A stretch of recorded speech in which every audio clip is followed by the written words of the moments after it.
بسم الله الرحمن الرحيم habeen wanaagsan daawadayaal ku soo dhawaada wararka caawa ee telefishinka HBN qodobada aan idinkugu haynana waxaa ka mid ah faahfaahin dheeraad ah ayaa ka soo baxaysa weerar lala beegsaday markabka diyaaradaha dagaalka xambaara ee Abraham Lincoln ee Mareykanku uu leeyahay Iiraan iyo Mareykanka oo war ka soo saaray duqeyntan taliska dhexe ee ciidanka Mareykanka ayaa qirtay in ku dhawaad 10 askari oo ka tirsan ciidanka Mareykanka dhimasho dhaawac lagu geystay weerarada Iiraan ay ku hayso saldhigyada gobolka bariga dhexe dhanka Israa'iil waxa lagu soo waramayaa in dad ku dhow 70 qof dhimasho dhaawac ay ka soo gaartay kadib markii duqeyn Iiraan ay la eegatay magaalo ku taal bartamaha Israa'iil ra'iisul wasaaraha Israa'iil Benjamin Netanyahu ayaa isaguna sheegaya in ay xoojin doonaan duqeynta ka dhanka Iiraan waxaana soo baxaya in cabsi laga qabo dagaalkan inuu intaa ka sii ballaarto kadib markii la sheegay in saldhig Faransiisku uu ku leeyahay Imaaraadka Carabta la duqeeyay Jarmalkan waxay sheegayaan in ay xaaladan qiimeyn ku hayaan dhammaan wararkan iyo waliba qodobo kale oo faahfaahsan iyo falaqayntii ayaan idinkugu haynaa barnaamijka wararka caawa soo gudbinta barnaamijkan waxaa gacan ka geysatay shirkadda xawaaladda ee Safari Remit oo ah shirkad xawaaladeed oo fadhigeedu yahay dalka UK si aad u hesho faahfaahin dheeraada una adeegsato adeegga Safari Remit booqo website-ka shirkadda www.safariremit.com Sombay and Rent Property Finder sifihii mar hore saxariir ahaa iyo suuq fogaa laga samabaxayo sir baan ku haya waana Sombay and Rent Property Finder ma tahay qof doonaya inuu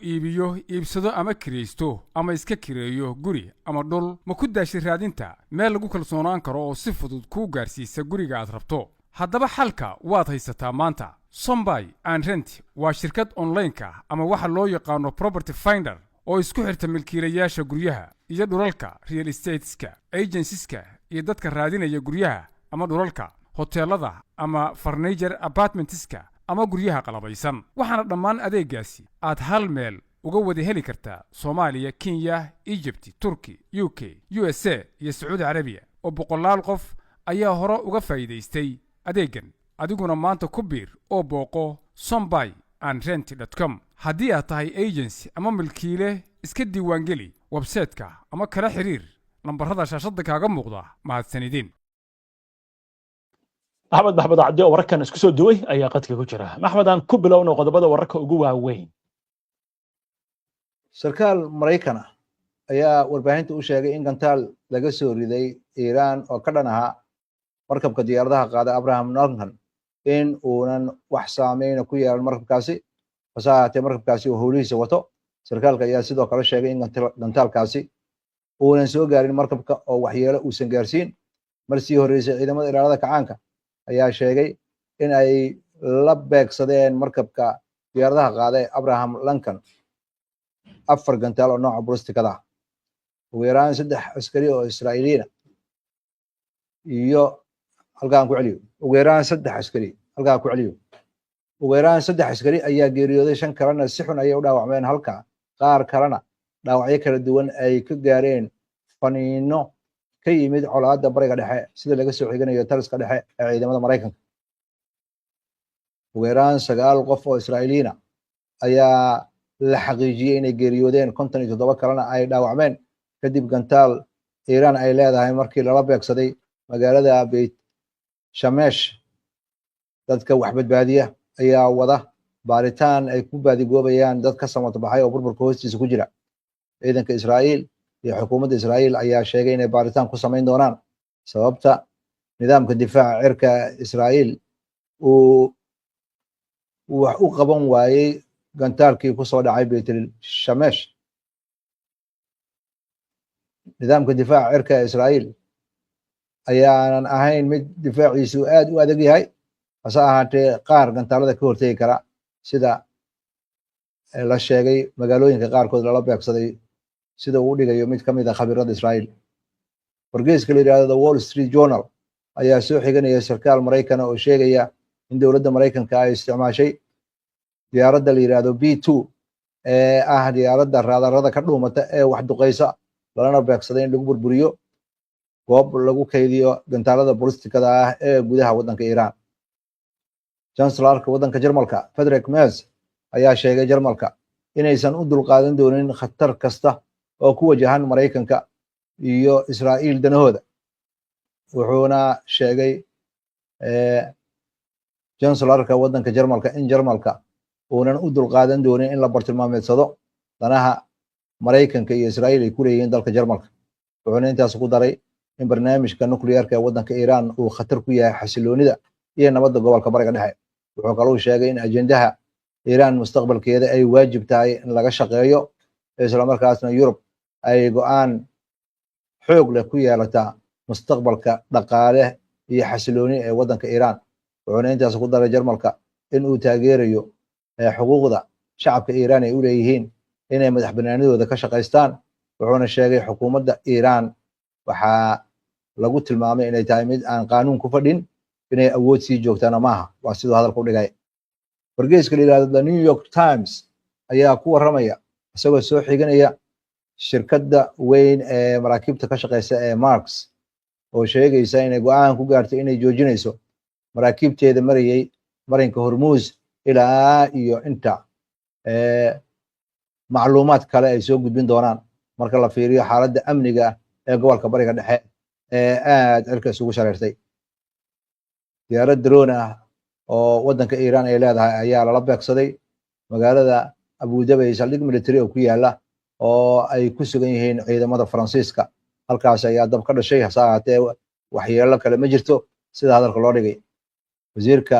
wasaaradda arrimaha dibadda ayaa sheegtay in kooxo mutakhasisiina ay ka jawaabayaan natiijada dabka halkaasi ka dhacay iyo weerarka oo ay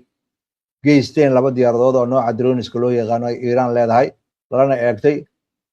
2 maqaasiin oo la yiraahdo Al-Salaam oo ciidanka badda ay Dubai ku lahaayeen. weerarkaasi ayaa dab dhaliyay. dabkan wuxuu qabsaday 2 container oo waaweyn oo agab kala duwan ay ku jiraan. wax waxyeello ah oo soo gaartay dad ma jirto. ururka Xamaas ayaa sheegay in ay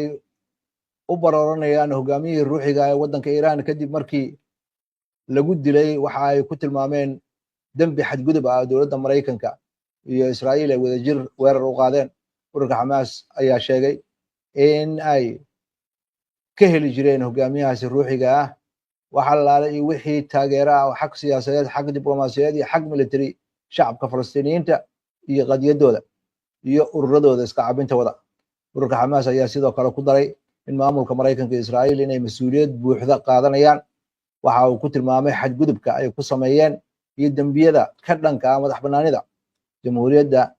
islaamiga ee waddanka Iiraan. waxaana la sheegay ay ururku sheegeen in waxa ay sameeyeen cawaaqib xun uu ka dhalan doono oo saameyn ku yeelan doona amniga gobolka iyo xasiloonidiisa. xogayaha guud ee ururka Xisbullah ayaa sheegay in Maraykanku ay bartilmaameedsadeen iyo Israa'iiliyiinta hogaamiyahooda in ay u taagan tahay dembigii ugu weynaa ebed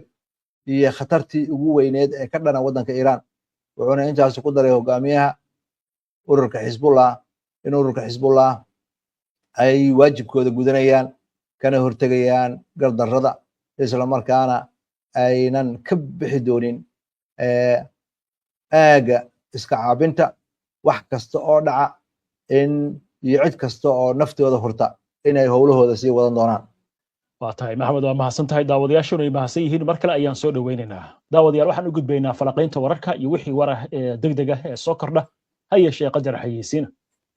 qibla homes waxay kugu diyaarisay Nairobi South Sea iyo Mombasa Niyali apartments iyo villas ka kooban 5, 4 iyo 2 bedrooms oo dublekisa iyo sidoo kale 4, 3, 2 iyo 1 bedrooms oo caadi ah. guryaha qaar waxa ay leeyihiin qolka shaqaalaha. dhismayaasha qibla homes waa Turkish style casri ah, waxaana loo dhammaystiray wax kasta oo guri casri ah u baahan yahay. waxaana shirkaddu ay kugu baaqaysaa qiimo dhimis soconaysa muddo 5 bilood oo u dhiganta 150 maalmood. faahfaahin dheeraada kala xiriir nambarka shaashada saaran. Somali Meat Company waa shirkadda ugu weyn hilibka Soomaaliya waxaana ay ku howlan tahay inay gaarsiiso hilib tayadiisa caafimaad la hubiyey soona maray baaritaanno caafimaad oo guulaystay waa mid ka mid ah warshadaha ugu waaweyn bariga Afrika iyadoo leh qaybaha warshadda hilibka geela warshadda hilibka looda warshadda hilibka ariga iyo warshadda lafa bixinta hilibka waxaana ka howlgala shaqaale aqoontooda iyo xirfadooda aad loo diyaariyey soona maray baaritaanno caafimaad Somali Meat Company waxay sidoo kale hilibka u dhoofisaa dalalka dibadda sida dalalka Afrika Khaliijka dhawaanna waxa ay geyn doontaa dalalka Yurub waxa ayna haysataa shahaado hilib oo caalami ah sida Halal Certificate iyo ISO Certificate shirkaddu waxay Muqdisho ku leedahay ilaa iyo 6 goobood si dadka loo gaarsiiyo adeeg hilib oo fresh ah haddaba booqo xarumaha kala duwan ee Somali Meat Company ama la xiriir ciwaanada shashada kaaga muuqda soo dhawaada mar kale daawadayaal wali waxaad la socotaan barnaamijkii wararka caawa maxamed waan ku socon doonaa falaqaynta laakiin bal waxaan eegaynaa war degdeg ah oo hadda soo dhacay intaynu warka ku jirnay madaxweynaha Mareykanka Donald Trump ayaa u sheegay wargeyska The Atlantic wasiidalku u dhigay in hoggaanka cusub ee Iran ay doonayaan wada hadal isla markaasna uu ogolaaday arrintaasi uu la hadli doono balse uusan cayimin taariikhda wada hadalka isagoo sheegay inuusan hadda sheegi karin goorta ay kulmi doonaan wuxuu sheegay in qaar ka mid ah Iiraaniyiinta ka qayb qaatay wada hadallada toddobaadyadii la soo dhaafay ay dhinteen isagoo xusay in hadda dad Iiraaniyiin ay wadooyinka ku dabaaldegayaan wasida hadalku yiri hadallo kale oo bixiyay Trump wuxuu u sheegay telefishinka CNBC in howlgalka militariga ka dhanka Iran uu yahay mid ka horeeya jadwalkii la qorsheeyay wuxuu sidoo kale Fox News u sheegay in arrintu si wanaagsan u socoto isla markaasna wax uu ku tilmaamay guusha aan gaarayna ay tahay mid aan la rumaysan karin way hadalka madaxweynaha Maxamed laba qodob baan ka eegaynaa waa marka koowaad horta dabaaldega uu ka sheekeynaya Donald Trump wax ka duwan baynu aragnaa magaaladan waa Shiraz magaalada la yiraahdo dad boqolaal kun ayaa isugu soo banaan baxay bartamaha magaalada Tehran ayaa waliba iyadoo duqeyn ay socoto sawiradan aynu ku aragnaa waxaan kaloo aragnaa magaalooyinka kale ee waddanka ka mid ah oo dadku sidan u soo banaan baxeen isla markaasna madaxweynaha Iran ayaa isna hadlay wuxuuna sheegay in argoosigooda uu yahay mid ay ka dhamayn doonaan wasiirka arrimaha dibadda ayaa isna waxa uu yiriba argoosigan wuxuu gaari karaa meel kasto adduunka ka mid ah xagee marka Trump warkiisa loo raaci karaa su-aashaas waa su-aal aad iyo aad muhiim u ah oo xasaasi oo dhinacyo badan taabanaysa waxa weeye adduunkii isbeddel xoog leh ayaa ku socda dagaalkan Mareykanka iyo Israa'iil ay ku qaadeen Iran dhankooda waxa ay war ay sheegeen ayaa la sheegaya laakiin warka Iran ku saabsan waxa laga sugaa waxa weeye dhinaca Iran wax ay qarinayso lama arko hogaamiyada ruuxiga ah inuu dhintay way xaqiijiyeen in saraakiishii ay damceen inay meesha ka wadaan uu diiday ayadana waa sheegeen waxa weeye laakiin Mareykanka madaxweynihiisa wararka uu ka soo saarayo ee la xiriira iyo mudaharaadyada dhacaya ee lagu taageerayo xukuumadda waa kaafi kala dheeri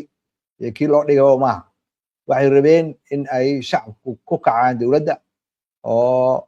ay noqoto in lagu qamaamo xafiisyada dowladda iyo agabka dowladda laakiin beddelkeedii dad aad u fara badan oo aan tiradooda la yareysan karaynin ayaa u barooranaya hogaamiyaha nin waayeel ayuu ahaa sida khabiirada oo dhan hadalka u dhigayaan gacan ayuu lahaa naafa ayuu ahaa nin geesi ah oo aan gaban ayuu ahaa nin wuxuu ahaa hadalka uu sheego uu yahay hadal sugan isla markii uu dhintana nin cusub ayaa lagu bedelay laakiin madaxweynaha Mareykanka dagaalkan uu bilaabay Iran sida ay hadalka u dhigtay waxa weeye dagaalku waa bilaabi kartaan laakiin dagaalka ma dhamayn kartaan dagaalka hadda wuxuu saameeyay wadamadii gobolka gaar ahaan gacanka Israa'iil saameyn ayuu ku yeeshay maraakiibtii dagaalka Mareykanka saameyn ayuu ku leeyahay laakiin wararka la xiriira dagaalkan waxyeelada ay geysanaysa Iran sida lagu ogaado waa dhib badan tahay dhinaca Iran wararkooda wixii soo baxa xukuumadda iyo hay'adaheeda wararka ayaa si toos u soo gudbinaya waa gartay waa yahay Netanyahu asna waxa hadlay wuxuu leeyahay weerar baan ku haynaa Tehran iyo magaalooyinka kale ee Iran maxay uga dhigan tahay madaxweynaha Mareykanka Donald Trump iyo ra'iisul wasaaraha Israa'iil Benjamin Netanyahu dilka la dilay ayatullahi cali khamani oo ay muuqanayso inay u arkayeen iiraan inay isdhiibayso laakiin wax ka duwan aynu aragno duqayntii baa socota warkeena waxaa ku jiray in la weeraray markabka dagaalka ee Abraham Lincoln waxaan kula arkaynaa Mareykanku inay qaranayaan askar geeriyootay oo dhimatay Israa'iil waxa leeyahay ilaa iyo dhowr saacadood dad baa laga hoos baaraya 4 dhismo oo dumay maxaa lagu tilmaami karaa geerida cali khamani iyo waxa imika aynu arkayno maxay khibradu iska leedahay dhinaca Israa'iil khabiir Israa'iil ayaa waxa uu leeyahay Netanyahu muddo dheer ayuu ka shaqeynayay in uu ka dhigo cadawga koowaad hogaamiyaha ruuxiga ee waddanka Iiraan ninkaas waa yeelka hadda meesha waa ka baxay wax isbedelan lama arko xaaladii weli sideedii weeye nin kale lagu bedelay dowladdii iyo siyaasaddii weli way sii socotaa Mareykanka iyo Israa'iil weerar way qaadeen wada xaajood ayaa lagu jiray wada xaajoodka iyadoo lagu jiro ayaa inkasta oo dhinaca Iiraan ay daliilo ka muujinayeen wada hadalka dhinacaan kale ayagana waxay maleegayeen inay weerarkan qaadaan weerarkan hadda waa cusub yahay waxa weeye maalintii koowaad oo buuxda ayaa dhamaatay sida khabiirada ay hadalka u dhigayaan Iiraan darbaaxi waa gaartay hogaamiyada ruuxdiga waa la dilay laakiin isla markii waa la bedelay hawshaana waxay u muuqataa dagaalkan inuu daba dheeraan doono oo socon doono waxaana muuqata wararkan uu la soo booday madaxweynaha Mareykanka uu leeyahay wada hadal ayaan galaynaa waxa weeye wax asaga ku kooban weeye waxaana muuqata arrintaani hadda inay bilow tahay wadamo kale ayaa laga yaabaa in ayagana dagaalkan la ku yeeshaan oo dhinaca Yurub ah oo wararkooda oo soo baxaya waxaana muuqata wadamadii gacanka qaar badan inuu saameyn ku yeeshay saliidoodii iyo wax soo saarkoodii iyo saldhigyadii militariga ee meelahaas ku yaalay waxaana muuqata dagaalkani haddii aanan caqli kala imaan aan la xakamaynin waxay u muuqataa inuu noqonayo dagaal aad u balaarta sida qabiilada qaar ay hadal ku dhigayaan waa hagaag war degdeg aynu ku darno sidoo kale wasaaradda waxbarashada ee waddanka Iiraan ayaa waxay sheegaysaa gabdhihii shalay ku dhintay iskuulka ku yaala magaalada leelada Minab in tirada imika ay gaartay 153 waa tahay dhaawacuna waa 92 haatan arrintaas waxa ka hadlay Maxamed Scott Ritter ayaa goor dhaweyta ka hadlay wuxuu yiri waxaan sheegnay in diblomaasiyaddu ay socoto oo diblomaasiyaddu ay shaqeynayso waalidiinta wuxuu yiri carruurtaasi dhalay waxay iskuulkooda ugu dareen biyir aaminad ay aamineen Amerikaanka oo ahayd iyo Trump oo yiri diblomaasiyad baa socota haddii wuxuu yiri colaad ahaan la iskool lama dareen biyir marka wuxuu ka sheekeynayaa halista ay leedahay aaminada diblomaasiyadda marka hadalka madaxweyne Donald Trump sidee u qaadan karaan Iiraaniyiinta ee ah diyaar baan u ahay wada hadal maaha markii ugu horeysay ayadoo wada hadal lagu jiro oo Mareykanka dagaal qaado bishii June ayaa weerar ayadoo wada hadal lagu jiro Israa'iil ay ku qaaday Iiraan dagaalkii 12 maalmood loo bixiyay kadibna uu Mareykanku ku biiray hadda ayadoo wali wada hadal lagu jiro ayaa weerarkani u dhacay 24 saac ka hor waxaana muuqata sida Scott Ritter iyo Professor Jeffrey Sachs ay hadalka u dhigayaan waxa weeye dagaalkan dagaal laga fiirsado ma ahayn hadda waxaad moodaa Iiraan marka laga gudbay in hogaamiyada ruuxiga oo dhintay dadka isu soo baxaya ee taageersan iyo qaabka ay dowladda Iiraan u socoto siyaasadii hore wax ka bedelan ma muuqdaan Mareykanka iyo saaxiibadiisna waxay ka hadlayaan dowladda Iiraan inay meesha ka baxdo ومانا موقتا دولة إيران إنها ماشي كبحيسو دقال كان وحو نقونيا سيدا خبيرات من هذا الكل إيجيان دقال ديرادا oo saameyn ku yeesha saliidda iyo dhaqaalaha wadamada gacanka iyo amniga Iiraan duqeynta ay duqeynayso wadamada khaliijka arrintaasi ayada laftigeeda dhibaato ma ku noqon kartaayo bacdama ay ku biirayso Iiraan ma laga yaabaa inay cadowtinimo u qaadaan Iiraan bacdama ay beegsanayso haddii marinka biyaha Hormuz uu xirmo waxay u dhigmaysaa inay khatar weyn ku timaado xagga shidaalkii caalamka gaar ahaana waddanka shiinaha ayay saameyn ku yeelanaysaa khatartaasina waxay qayb ka tahay xisaabaadka ay dowladda shiinuhu ka fikiraysay waxayna soo saartay bayaano ay ku sheegayso inay walwal ka qabto colaadan sii dardargelaysa inay ku baaraarato gobolka bariga dhexe shiinaha ma rabaan inay arkaan in uu xirmo biyo mareenka hormuuz isla markaasna waxay rabaan in wax soo saarka xagga saliidda inay waxyeelo weyn gaarto ma rabaan halka shiinaha aynan si rasmiya tirakoob u soo saarin haddana saliidda marta hormuuz waxaa lagu sheegaa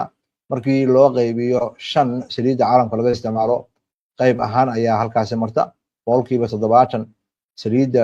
ay dhoofiyaan wadamada carabta 40 ilaa 50 wadamada gacanka ayaa meeshaas marta ma aha kaliya wadamadaasi Iiraan laftirkeeda iyo wadanka Saudi Arabia iyo Kuwait iyo Iraq ayaa saliidooda meeshaas marta saliidahaas oo dhan ayaa waxay maraan biyo mareenka hormuuz haddii uu xirmo waxaa dhacaya 5 ilaa 7% in saliidda shiinaha gaarta inay carqalad gelayso taasna waxaa laga yaabaa inay masiibo noqoto saameyn weyn yeelata inuu xirmo biyo xireenkaasi inuu carqalad weyn keeni doono oo aan la filayn shiinahana si dhow ayay ula socdaan xiisadan ka socda gobolka toddobaadyadaan oo dhan waa la socdeen haddana waxaad moodaa inay qorshayaal kale ka shaqaynayaan shiinaha ayaa wuxuu isku dayayaa in uu saliido ka helo meelo kale oo saaxiibadiisa sida ruushka iyo kazakhstan haddii ay muhiim noqotona waxaa laga yaabaa in okeedkiisa shidaalka uu isticmaalo ilaa iyo inta xal waara laga helayo waddanka shiinaha ayaa la filayaa in uu ku baaqo in dagaalka weerarka la joojiyo kana dalbo dhinacyada in lagu soo noqdo miiska wada xaajoodka haddii colaadan ay sii dardargasho dhowrka maalmood soo socda shiinaha waxaa laga yaabaa inuu labada dhinacba ku cadaadiyo in laga baaqsado in uu xirmo biyo xireenka si loo xaqiiqsado xurriyadda ay maraakiibta ku marayaan marinkaas muhiimka ah ee xasaasiga ah waxa weeye caalamka oo dhan ayuu walwal ku hayaa xagga shidaalka haddii uu xirmo biyo xireenkaasi hormuuz biyo mareenkaasi haddii aan dib ugu noqdo su-aashaadii ahayd cadownimo in wadamada gacanka ay u qaadaan Iiraan ma ka dhalan kartaa arrintan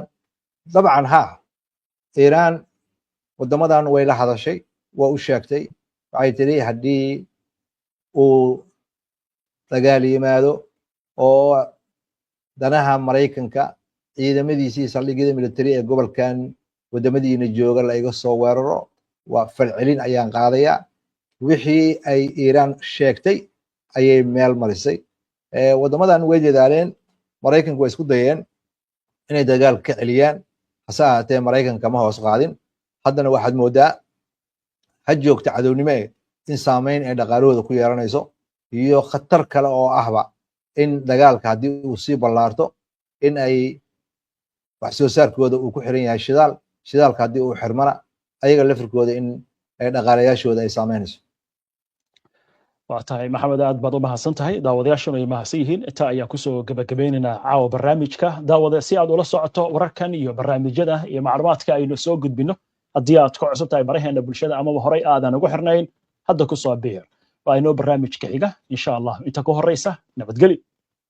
ku soo dhowow xarunta caafimaadka ee Private Walk in Clinic Private Walk in Clinic waa xarun caafimaad oo ay ka howlgalaan dhakhaatiir khubaro ah oo isugu jira Soomaali iyo ajnabi oo rag iyo dumar bale xaruntu waxay dib u habayn iyo casriyeyn ku samaysay dhammaan adeegyada caafimaad ee ay bixiso kuwaasoo ay ka mid yihiin baaritaanka iyo daaweynta cudurrada guud baaritaanada kala duwan sida dhiigagga MRI-ga raajada ECG-ga iyo ultrasound-ka daryeelka caafimaadka ragga iyo dumarka daaweynta xanuunada kala goosyada dhabarka qoorta iyo garbaha nadiifinta dhagaha baaritaanada caloosha iyo tayroodhka la talinta caafimaadka maskaxda walwalka iyo niyadjabka daryeelka dhaawacyada iyo lafa xanuunka waraaqaha iyo dhammaan foomamka caafimaadka adeegyada fitamiinada oo dhammaystiran xaruntu waxay furan tahay 7 maalmood ee isbuuca ballantana si fudud ayaad u qabsan kartaa adigoo isticmaalaya telefoon fariin qoraal ah ama online waana heli kartaa ballan dhakhtar isla maalintaas xarunta private walk in clinic